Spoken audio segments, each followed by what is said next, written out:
आज मैं आपका सबसे बड़ा assumption ब्रेक कर देता हूँ। कैंसर को रोका जा सकता है। जी हाँ, 50 के बाद कैंसर का रिस्क बढ़ता है। ये बहुत बड़ा सच है। लेकिन एक और सच है जो बहुत कम लोग जानते हैं। आपकी एज आपके कंट्रोल में नहीं है। आपके जीन्स भी पूरी तरह आपके कंट्रोल में नहीं है। लेकिन आप हर दिन अपने बॉडी के अंदर कैसा एनवायरनमेंट क्रिएट कर रहे हैं, उसका एक बड़ा पोर्शन आज भी आपके कंट्रोल में है। कैंसर प्रिवेंशन किसी मैजिक सप्लीमेंट, डिटॉक्स जूस या एक्सपेंसिव ट्रीटमेंट से शुरू नहीं होता। ये शुरू होता है तो बहुत छोटी छोटी हैबिट्स और डिसीजन से। नमस्कार, मैं हूं डॉक्टर अचिन मेहरा और मैं आज आपको उन्हीं 5 हैबिट्स के बारे में बताऊंगा जो 50 के बाद कैंसर रिस्क को कम करने वाले लाइफस्टाइल का स्ट्रॉन्ग फाउंडेशन बन सकती हैं। बट एक बात बिल्कुल क्लियर कर दें, कोई भी हैबिट कैंसर को 100% प्रिवेंट नहीं कर सकती। इसलिए स्क्रीनिंग और मेडिकल एडवाइस को कभी रिप्लेस मत कीजिए। चलिए शुरू करते हैं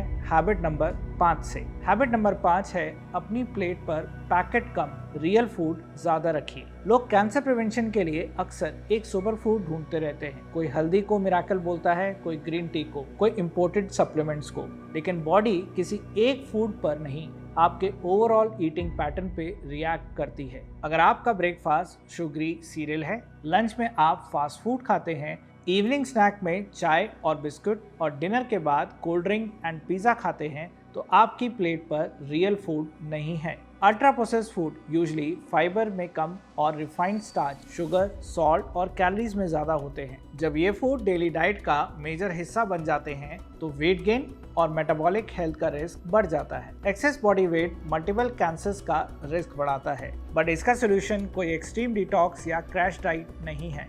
बस एक रिप्लेसमेंट रूल फॉलो कीजिए। हर मील में प्रोटीन, फाइबर और कलर ढूंढिए। प्रोटीन के लिए दाल, चना, राजमा, पनीर, एग्स, फिश या चिकन। फाइबर के लिए वेजिटेबल्स, होल ग्रेन पल्सेस और होल फ्रूट। कलर के लिए प्लेट में कम से कम एक सीजनल वेजिटेबल या फ्रूट। शुगरी सीरियल की जगह ओट्स के साथ नट्स और फ्रूट। पैकेज नमकीन की जगह रोस्टेड चना या मखाना। प्रोसेस मीट की जगह freshly cooked eggs, fish, chicken या पल्सेस। पैकेज जूस की जगह पूरा फ्रूट। आपको एक ही दिन में परफेक्ट डाइट स्टार्ट नहीं करनी, लेकिन हर दिन पैकेट का प्रोपोर्शन थोड़ा कम और नेचुरल फूड का प्रोपोर्शन थोड़ा ज़्यादा होना चाहिए। और फूड बेटर होगा तो अगला स्टेप भी ईजियर होगा। अब बात करते हैं हैबिट नंबर 4 की। बॉडी को रोज मूव करिए, सिर्फ वर्कआउट के टाइम नहीं। मेरे बहुत से 50+ पेशेंट्स कहते हैं, डॉक्टर मैं रोज सुबह सुबह आधा घंटा वॉक करता हूँ, तो पता चलता है कि उस वॉक के बाद अगले 10 से 12 घंटे मोस्टली सिटिंग होती है। मॉर्निंग वॉक अच्छी हैबिट है, लेकिन वो पूरे दिन की इनएक्टिविटी को ऑटोमेटिकली कैंसिल नहीं करती। फिजिकल एक्टिविटी का पर्पस सिर्फ कैलोरीज बर्न करना नहीं है। बहुत से लोग कहते हैं मैं जिम नहीं जा सकता, इसलिए एक्सरसाइज मेरे लिए पॉसिबल नहीं है। लेकिन मूवमेंट का मतलब जिम मेंबरशिप नहीं है। मूवमेंट का मतलब अपने मसल से रोज वर्क कराना और लंबे सिटिंग आवर्स को बार बार ब्रेक करना। Regular movement insulin sensitivity, weight control, muscle health, bowel movement, sleep और ओवरऑल मेटाबॉलिक फंक्शन को सपोर्ट करती है। फिजिकल एक्टिविटी को ब्रेस्ट, कोलॉन, एंडोमेट्रियल और कई दूसरे कैंसर्स के लोअर रिस्क के एसोसिएट किया जाता है। तो अपने लाइफस्टाइल में सिंपल सा टारगेट रखिए। वीक में कम से कम 150 मिनट की मॉडरेट एक्टिविटी का, सिंपल लैंग्वेज में बोलूँ तो 30 minute brisk walk 5 days a week. लेकिन एक साथ नहीं, हर 45 से 60 मिनट में उठकर 2 से 5 मिनट चलिए। डिनर के बाद 10 से 15 मिनट वॉक कीजिए।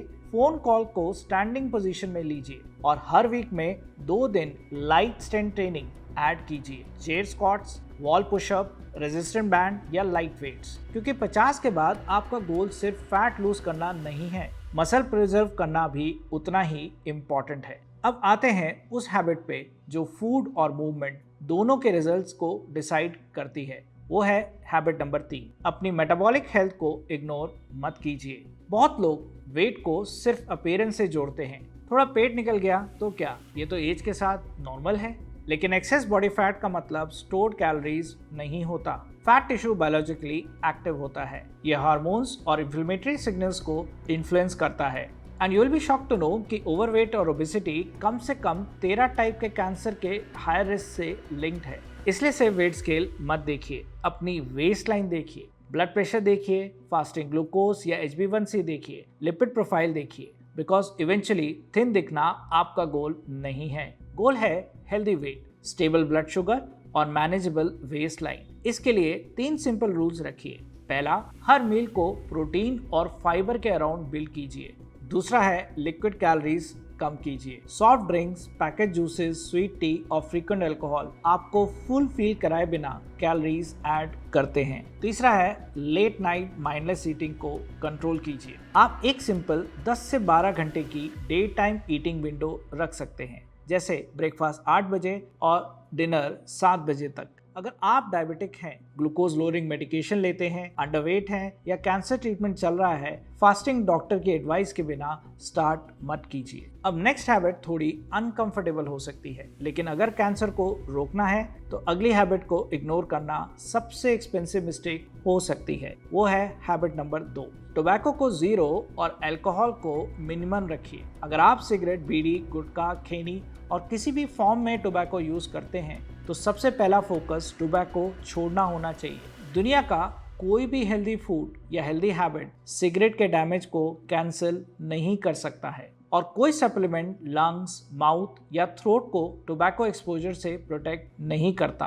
टोबैको छोड़ना डिफिकल्ट हो सकता है, लेकिन डिफिकल्ट और इम्पॉसिबल में बहुत फर्क होता है। ध्यान रखें, निकोटिन डिपेंडेंस एक मेडिकल कंडीशन है, कोई कैरेक्टर फ्लॉ नहीं। Doctor, counsellors, nicotine replacement therapy या प्रिस्क्राइब मेडिसिन की हेल्प ली जा सकती है। Same goes with alcohol. Purely cancer risk के पर्सपेक्टिव से देखें तो definitely less is better but none is the best. अगर आप ड्रिंक करते हैं तो धीरे धीरे क्वांटिटी और फ्रीक्वेंसी दोनों रिड्यूस कीजिए। डेली केवल ड्रिंकिंग को वीकेंड ड्रिंकिंग में शिफ्ट करना अलोन इनफ नहीं है। अगर वीकेंड पर बिंज ड्रिंकिंग हो रही है, so be very conscious of what you are consuming and how much are you consuming।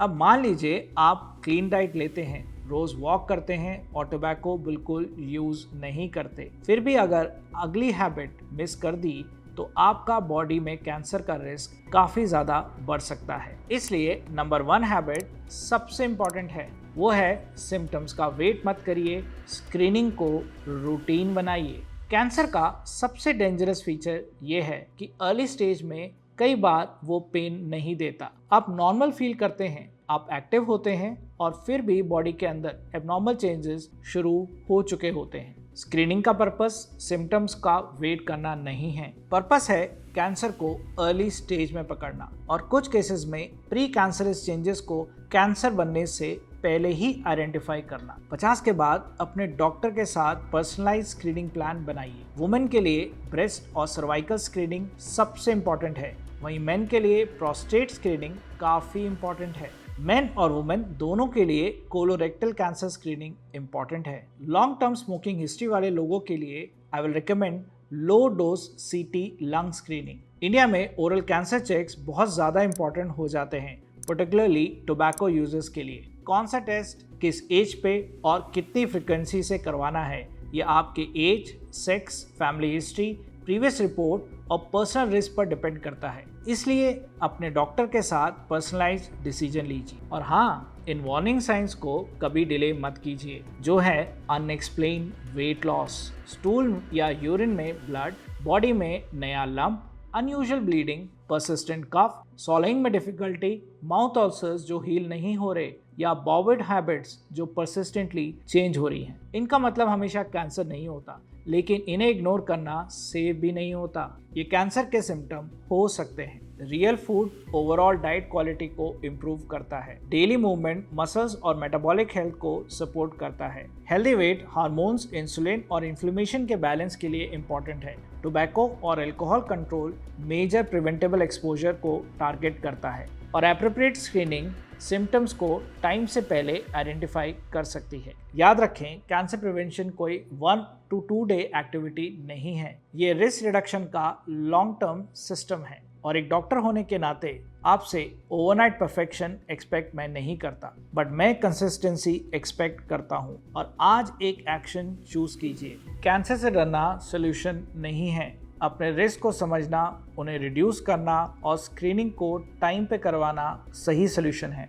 अगर ये आपको वीडियो अच्छा लगा तो ज़रूर इसे लाइक करें, अपने दोस्तों के साथ शेयर करें और मेरे चैनल को सब्सक्राइब करें। धन्यवाद।